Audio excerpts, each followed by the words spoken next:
بسم اللہ الرحمن الرحیم۔ وضو ہو یا نہ ہو، حضرت محمد صلی اللہ علیہ وآلہ وسلم نے فرمایا، ہر وقت یہ تسبیح پڑھو۔ یہ تسبیح قبر کے عذاب کو روکتی ہے، جہنم سے بچاتی ہے، ماں باپ کی بخشش ہوگی، اولاد پر کوئی مصیبت نہیں آتی، قضا نمازیں معاف ہو جاتی ہیں۔ وہ تسبیح یہ ہے۔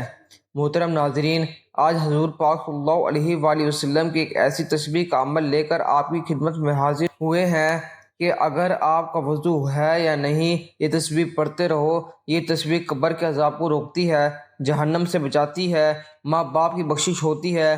اس جذبے کے پڑھنے سے اولاد پر کوئی مصیبت نہیں آتی، انسان کی قضا نمازیں معاف ہو جاتی ہیں۔ اگر کوئی شخص زندگی میں گناہوں سے تھک چکا ہو تو یہی تسبیح اس کا سہارا بن جاتی ہے۔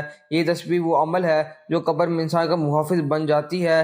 جب فرشتے آتے ہیں تو یہ تسبیح آسانی پیدا کرتی ہے۔ جب انسان پورصراط پر چلنے لگتا ہے تو یہی تسبیح اس کے قدموں کو بجلی کی طرح تیز کر دیتی ہے تاکہ وہ لمحوں میں گزر جائے، اور جب جہنم آتی ہے تو یہی تسبیح دیوار بن جاتی ہے، یہاں تک کہ جنت کے فرشتے بھی اس کے لیے دروازہ کھول دیتے ہیں۔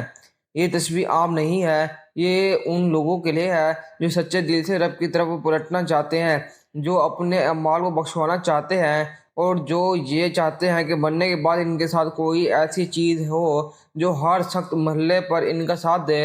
اور وہ تسبیح کیا ہے، وہ عمل کون سا ہے، یہ جاننے کے لیے ویڈیو کو آخر تک دیکھیے گا، کیونکہ آج ہم آپ کے لیے وہ عمل لائے ہیں جو آپ کو آخرت کی ساری مصیبتوں سے بچائے گا اور دنیا میں آپ کے رزق اور دولت میں اضافہ فرمائے گا انشاءاللہ۔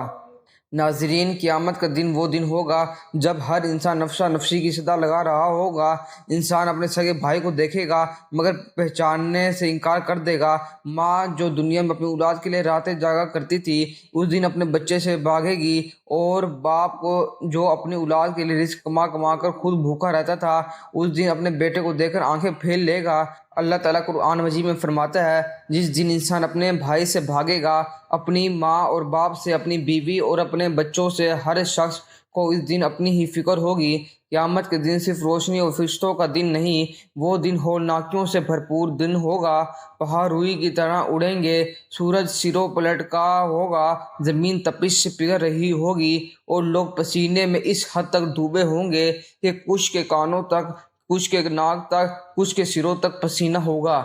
ایک حدیث پاک میں آتا ہے، ہر شخص کو اس کے اعمال کے مطابق پسینہ آئے گا۔ محترم عزیزو، دل کام جاتا ہے، مگر ہمیں حضور نبی کریم صلی اللہ علیہ وآلہ وسلم کی سیرت سے وہ اعمال بھی ملتے ہیں جو انسان کو اس دن کے عذاب اور قبر کی سختی سے محفوظ رکھتے ہیں۔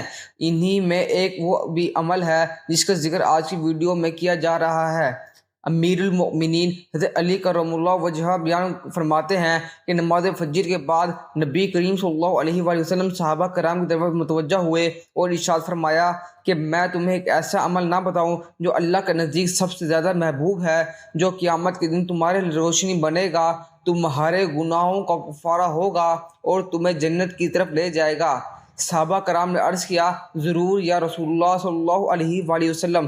تو آپ صلی اللہ علیہ وآلہ وسلم نے فرمایا، وہ عمل ذکر اللہ ہے، یہ وہ ذکر ہے جس کے لیے قرآن میں فرمایا گیا کہ اللہ کے ذکر سے دلوں کو سکون حاصل ہوتا ہے۔ یہی ذکر دنیا میں انسان کے سینے کو نورانی بناتا ہے اور آخرت میں نجات کا ذریعہ بنتا ہے۔ ایک روایت میں آتا ہے، حضرت ابو ہریرہ رضی اللہ عنہ فرماتے ہیں، نبی کریم صلی اللہ علیہ وآلہ وسلم نے فرمایا، جو شخص صبح کے وقت 100 مرتبہ سبحان اللہ و بحمدہ پڑھتا ہے، اس کے سارے گناہ معاف کر دیے جاتے ہیں، چاہے وہ سمندر کی جھاگ کے برابر کیوں نہ ہو۔ اسی طرح حضرت فاطمہ الزہرا رضی اللہ عنہما کی کو جب مشقت ہوئی تو رسول اللہ صلی اللہ علیہ وآلہ وسلم نے ان کے لیے کوئی نوکر و خادم نہیں دیا، بلکہ کہا، سونے سے پہلے 33 مرتبہ سبحان اللہ، 33 مرتبہ الحمدللہ، 34 مرتبہ اللہ اکبر پڑھا کرو، یہ تمہارے لیے خادم سے بہتر ہے۔ محترم محترم عزیزو، ذکر و اذکار صرف زبان کی حرکت نہیں بلکہ دل کی توجہ کا نام ہے۔ جو لوگ دنیا میں صبح اور شام کے اذکار کے پابند ہو جاتے ہیں، ان کے چہرے پر نور آ جاتا ہے، ان کی زندگی میں سکون اتر جاتا ہے اور ان کے گھروں میں خیر و برکت کا نزول ہونے لگتا ہے۔ یہی ذکر موت کے بعد قبر میں انسان کا ساتھی بن جاتا ہے۔ حضرت برا بن عازب رضی اللہ عنہ سے روایت ہے کہ نبی کریم صلی اللہ علیہ وآلہ وسلم نے فرمایا، جب بندے کو قبر میں رکھ دیا جاتا ہے اور وہ اپنے ساتھیوں کی جوتیوں کی آہٹ سن رہا ہوتا ہے تو اس وقت اگر وہ مومن ہو تو نماز اس کے سراہنے آ جاتی ہے، روزہ دائیں طرف، زکوٰۃ بائیں طرف اور دیگر نیک عمل پاؤں کی طرف آ جاتے ہیں۔ جب فرشتے سوال کرنے آتے ہیں ہر طرف سے اس کا دفاع کرتے ہیں۔ اور یاد رکھے، جس شخص کے پاس دنیا میں اعمال کی طاقت ہوگی وہ قیامت کے دن پرسکون ہوگا۔ حضرت عثمان رضی اللہ عنہ جب کسی قبر کے پاس کھڑے ہوتے تو اتنا روتے کہ ان کی داڑھی مبارک بھیگ جاتی۔ جب ان سے پوچھا گیا کہ جنت اور دوزخ کا ذکر سن کر آپ اتنا کیوں روتے ہیں، آپ نے فرمایا، قبر آخرت کی پہلی منزل ہے، جو اس سے بچ گیا وہ آگے بھی بچ گیا۔ یہی وجہ ہے کہ حضور نبی کریم صلی اللہ علیہ وآلہ وسلم نے صحابہ کرام کو قبر اور قیامت کی ہولناکیوں سے بچنے کے لیے اذکار اور تسبیحات کا تحفہ دیا تھا۔ محترم ناظرین، انسان جب دنیا سے رخصت ہوتا ہے تو اس کے ساتھ نہ کوئی مال جاتا ہے، نہ جائیداد، نہ عہدہ، نہ ہی شہرت۔ قبر میں صرف اس کے اعمال ساتھ جاتے ہیں اور یہی اعمال جس کے لیے روشنی، حفاظت اور نجات کا ذریعہ بنتے ہیں۔ اگر اعمال نیک ہوں تو قبر باغوں میں سے ایک باغ بن جاتی ہے، اگر اعمال گناہوں سے ہوں تو قبر جہنم کے گھڑوں میں سے ایک گھڑا بن جاتی ہے۔ قرآن مجید میں فرمایا گیا کہ ہر شخص کو موت کا مزہ چکھنا ہے اور تمہیں تمہارے اعمال کا بدلہ قیامت کے دن دیا جائے گا۔ پس جو جہنم سے بچا لیا گیا اور جنت میں داخل کر دیا گیا وہی کامیاب ہوا۔ قبر کی پہلی رات ہی وہ مقام ہے جہاں سے انسان کے دائمی ٹھکانے کا آغاز ہوتا ہے۔ نبی کریم صلی اللہ علیہ وآلہ وسلم نے فرمایا کہ قبر یا تو جنت کے باغوں میں سے ایک باغ ہے یا جہنم کے گھڑوں میں سے ایک گھڑا۔ اور اگر بندہ نیک ہو تو قبر کشادہ ہو جاتی ہے، روشنی سے بھر جاتی ہے اور اس کے ساتھ ایک خوبصورت شکل والا نیک عمل آ کر اس کا ساتھی بن جاتا ہے۔ اور اگر بندہ بدعمال ہو تو قبر تنگ ہو جاتی ہے، اس پر اندھیرا چھا جاتا ہے اور اس کے ساتھ بدترین شکل والا گناہوں کا بوجھ اس کا عذاب بن جاتا ہے۔ اسی لیے جب ہم یہ تسبیح کرتے ہیں جس کا ذکر ہم آخر میں کریں گے تو یہی تسبیح قبر کے اندر نجات بن کر ہمارے ساتھ اترتی ہے۔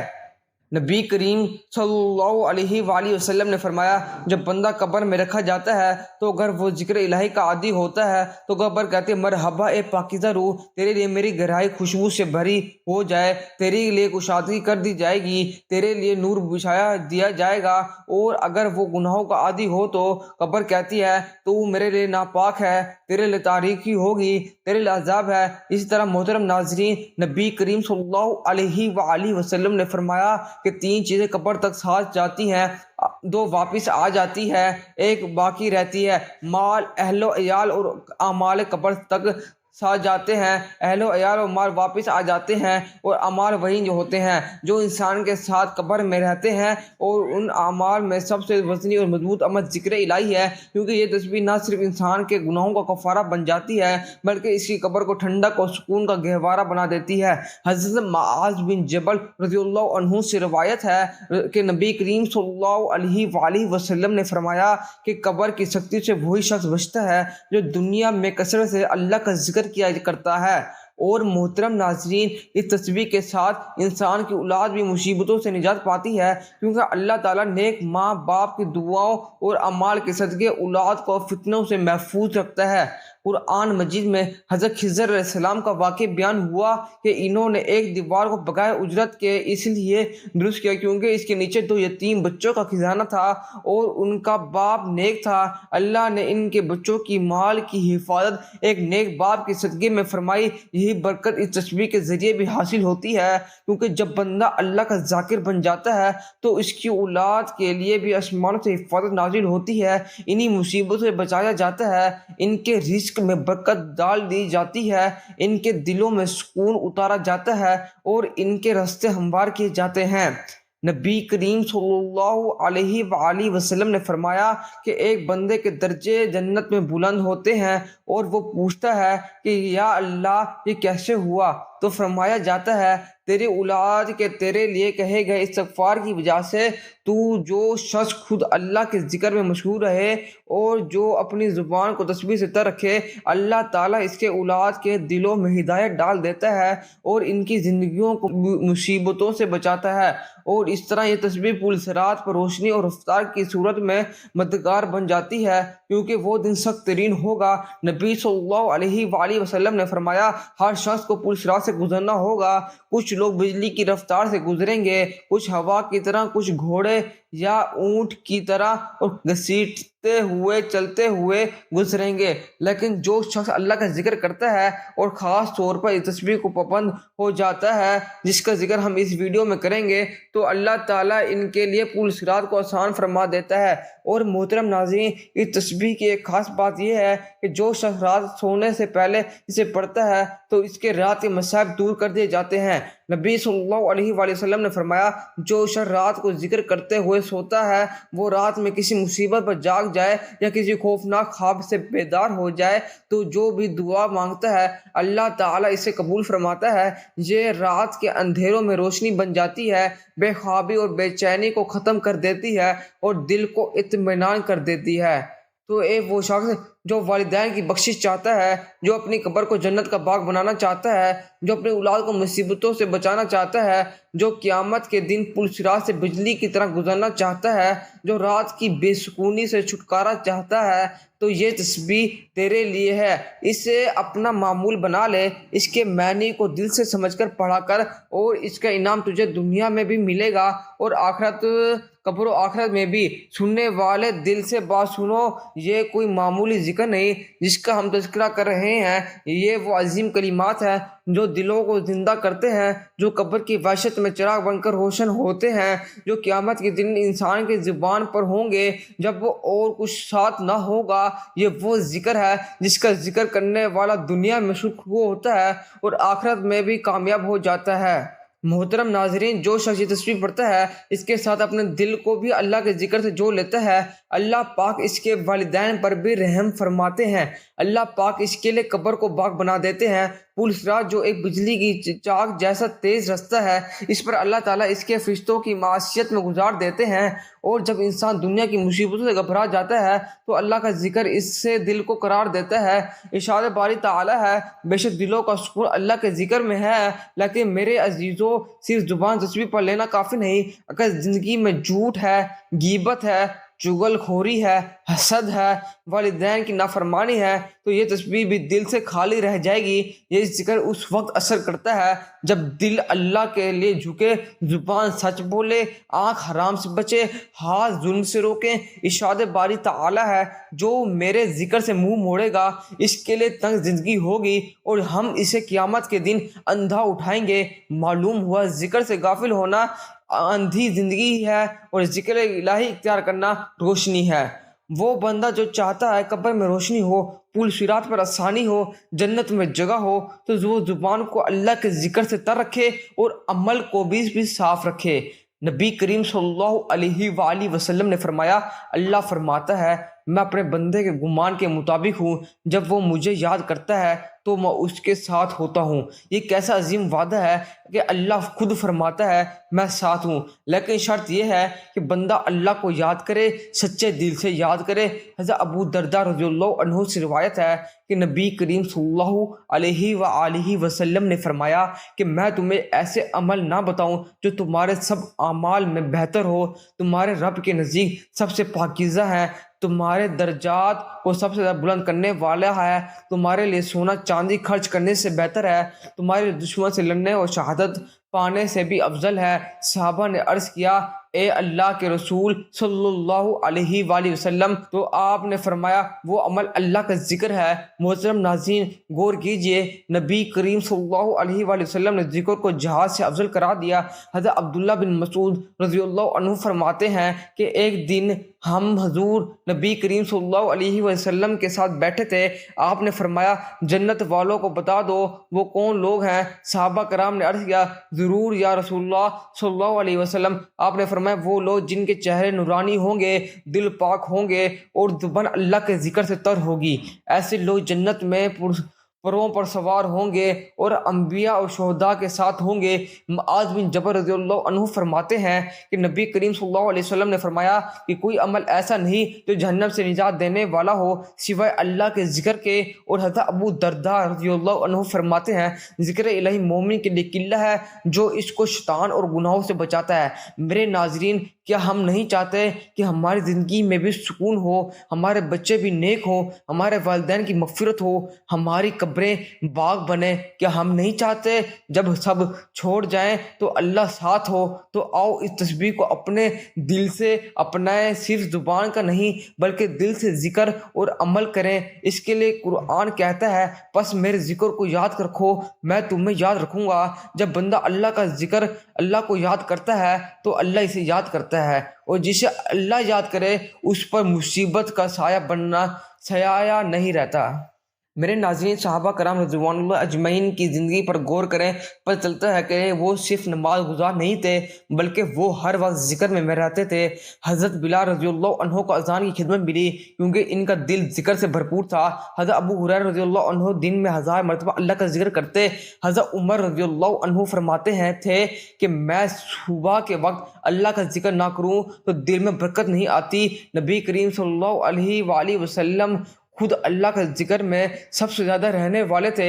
آپ فرمایا کرتے تھے کہ میں ایک دن میں 70 مرتبہ سے زیادہ استغفار کرتا ہوں اور دل اللہ کی طرف رجوع میں رہتا ہے۔ اور جو لوگ چاہتے ہیں اللہ ان کی دعائیں سنے، ان کی راتیں پرسکون ہو، ان کی قبریں جنت کی گود بنے، ان کے والدین کے لیے بخشش کا سامان ہو، ان کی اولاد نیکی کی طرف مائل ہو، تو وہ تسبیح پڑھنے کے ساتھ زندگی کو بھی اللہ کے لیے ڈھال لیں، تب یہ تسبیح ان کی زندگی کو بدل دے گی انشاءاللہ۔ محترم ناظرین، وقت کی نزاکت کو سمجھیے، قیامت کے آثار ہمارے سامنے آ چکے ہیں، دن بدن سخت ہوتے جا رہے ہیں، رزق سے برکت اٹھتی جا رہی ہے، گھروں میں سکون نہیں، قبر میں روشنی نہیں، دعاؤں میں اثر نہیں، اور ہم پھر بھی غافل ہیں۔ ہم میں سے کتنے لوگ ہیں جو چاہتے ہیں کہ ان کے والدین کی مغفرت ہو، ان کی قبر جنت کا باغ بن جائے، ان کی زندگی میں سکون بھر جائے، اور قیامت کے دن ان کا پلسرات سے گزرنا بجلی کی طرح آسان ہو، اور موت کے وقت جب اندھیری رات ہو، قبر تنہا ہو، کوئی ساتھ نہ ہو، تو صرف اللہ کا ذکر ہمارے ساتھ ہو۔ تو آئیے جانتے ہیں کہ آج اس بابرکت تسبیح کے بارے میں۔ یہ تسبیح کسی وقت کی پابند نہیں، کسی جگہ کی نہ کسی جگہ کی حاجت ہے۔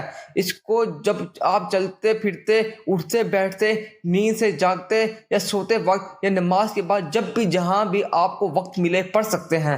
بس نیت صاف ہو، دل میں اللہ کی طرف جھکا ہو، ان کی زندگی سکون سے بھر جائے، توجہ ہو، اللہ پر یقین ہو، تو انشاءاللہ یہ تسبیح ہماری زندگیوں کو بدل دے گی۔ سب سے پہلے نبی کریم صلی اللہ علیہ وآلہ وسلم کی خدمت میں درود پاک کا نذرانہ پیش کریں، کیونکہ ہر نیکی کی ابتدا درود سے ہوتی ہے۔ میرے ساتھ حصول ثواب کے لیے درود ابراہیمی ایک بار پڑھ لیں۔ اللہم صلی علی محمد وعلی آل محمد کما صلیت علی ابراہیم وعلی آل ابراہیم انک حمید مجید۔ اللہم بارک علی محمد وعلی آل محمد کما بارکت علی ابراہیم وعلی آل ابراہیم انک حمید مجید۔ اب آپ نے ایک تسبیح یعنی 100 مرتبہ تیسرے کلمے کا ورد کرنا ہے، جو کہ یہ ہے سبحان اللہ والحمد للہ ولا الہ الا اللہ واللہ اکبر ولا حول ولا قوت الا باللہ العلی العظیم۔ ترجمہ: اللہ پاک ہے اور تمام تعریفیں اللہ ہی کے لیے ہیں، اور اللہ کے سوا کوئی معبود نہیں، اور اللہ سب سے بڑا ہے، اور طاقت و قوت صرف اللہ بلند و برتر عظیم کے ساتھ ہے۔ یہ کلمات جنت کے خزانے ہیں۔ نبی کریم صلی اللہ علیہ وآلہ وسلم نے فرمایا یہ کلمات میرے لیے دنیا و مافیہ سے بہتر ہیں۔ یہ وہ کلمات ہیں جن کے ذکر قبر اندھیرے روشنی میں بدل جاتے ہیں، اور یہ وہ ذکر ہے جسے قیامت کے دن میزان میں وزن بھرا ہو جاتا ہے۔ جو شخص ان کو 100 مرتبہ روز پڑھے، اللہ تعالیٰ اس کے والدین کی قبریں روشن فرما دیتا ہے، اس کے رزق میں برکت عطا فرماتا ہے، اور سب سے بڑھ کر یہ کہ اللہ اس سے راضی ہو جاتا ہے۔ اب دوسرا اور یہ کرنا ہے، آپ نے اللہ کے صفاتی ناموں میں سے ایک ایسا نام 100 مرتبہ پڑھے جو مغفرت کا سبب بنے۔ اللہ کا صفاتی نام یا غفار یعنی بہت زیادہ معاف کرنے والا، یا غفار یا غفار، اس نام کا ورد 100 مرتبہ کریں۔ اس نام کی فضیلت یہ ہے کہ قرآن مجید میں اللہ فرماتا ہے بے شک بہت بخشنے والا ہوں اس کے لیے جو توبہ کرے اور ایمان لائے اور نیک عمل کرے پھر ہدایت پر قائم رہے۔ اس نام کے پڑھنے سے دل کے گناہ دھلتے ہیں، اللہ تعالیٰ کی مغفرت کے دروازے کھلتے ہیں۔ نبی کریم صلی اللہ علیہ وآلہ وسلم نے فرمایا جو بندہ سچے دل سے یا غفار کہتا ہے اللہ تعالیٰ اس کے تمام گناہوں کو بھی معاف فرما دیتا ہے۔ حضرت حسن بصری رحمۃ اللہ علیہ فرماتے ہیں کہ جو شخص رات کو سوتے وقت یا غفار کہتا ہے اللہ تعالیٰ اس کو ایسی نیند عطا فرماتا ہے جو فرشتوں کے حصار میں ہوتی ہے، اور صبح اس کے گناہوں کو دھویا دیا جاتا ہے۔ اور آخر میں دوبارہ ایک مرتبہ درود ابراہیمی پڑھیں اور اللہ کا شکر ادا کریں کہ اس نے آپ کو یہ توفیق دی کہ آپ نے اس عظیم تصویر کا اہتمام کیا۔ یاد رکھیں کہ یہ ذکر صرف اللہ الفاظ نہیں، روح کی غذا ہے جو روح کو زندہ کرتا ہے، دل کو بیدار کرتا ہے اور قبر کو جنت بنا دیتا ہے۔ سبحان اللہ۔ محترم ناظرین، اگر آپ کو اس تصویر کی فضیلت نے متاثر کیا، آپ چاہتے ہیں کہ آپ کے والدین کی مغفرت ہو، آپ کی قبر روشن ہو، آپ قیامت کے دن ہولناکیوں سے محفوظ رہیں، پل صراط سے بجلی کی طرح گزر جائیں اور اللہ رب العزت کا قرب حاصل ہو، تو اس تصویر کو اپنا معمول بنائیے، خود بھی پڑھیے اور زیادہ سے زیادہ لوگوں تک اس ویڈیو کو شیئر کریں تاکہ وہ بھی روحانی خزانے سے فیض یاب ہو اور آپ کو بھی صدقہ جاریہ کا ثواب ملے، کیونکہ علم اور ذکر پھیلانا دین کا کام ہے اور اس کا اجر بہت عظیم ہے۔ محترم ناظرین، آخر میں اللہ رب العزت سے دعا ہے کہ اے اللہ ہمارے رب ہمیں ان بندوں میں شامل فرما جو دن رات تیرا ذکر کرتے ہیں۔ اے اللہ ہمارے دلوں کو ہدایت عطا فرما دے۔ اے اللہ ہمارے والدین پر رحم فرما، ان کی قبروں کو نور سے بھر دے، ان کے گناہوں کو معاف فرما، ان کے درجات بلند فرما، ان پر قبر میں عذاب نہ نازل فرما ہونے دے۔ اے اللہ جس طرح ہم نے ان کی زندگی میں خدمت کی کوشش کی، اس طرح اب ان کی بخشش کی التجا کرتے ہیں۔ اے اللہ ان کے صدقے ہمارے نیک اور فرما بردار اولاد بننے کی توفیق دے۔ اے پروردگار ہمیں قیامت کے دل کی ہولناکیوں سے محفوظ فرما، جب سورج سروں پر ہو، جب ماں باپ اپنے بچوں کو بھول جائیں، جب ہر انسان نفسا نفسی میں ہو، تو اس دن ہمارا دامن اپنے کرم سے بھر دے۔ اے اللہ ہمیں عذاب قبر سے بچا جو اندھیری تنہا کوٹری ہے۔ اے رب ہمیں ایسا ذکر عطا کر جو اس اندھیرے میں چراغ بن جائے۔ اے اللہ ہمیں پل صراط سے بجلی کی طرح گزار دے، ہمیں جہنم کی لپٹ سے بچا، ہمیں جنت الفردوس میں اپنے نبی کریم حضرت محمد صلی اللہ علیہ وآلہ وسلم کا ساتھ نصیب فرما دے، اور ہمیں ان لوگوں میں شامل فرما جو تیرے محبوب بندے ہیں۔ آمین۔ محترم ناظرین، آخر میں آپ سے گزارش ہے اللہ رب العزت کی برکت ناموں میں سے ایک ناکمیرس میں حصول برکت اور ثواب کے لیے تحریر فرما دیں۔ اللہ رب العزت ہم سب کا حامی و ناصر ہو۔ آمین۔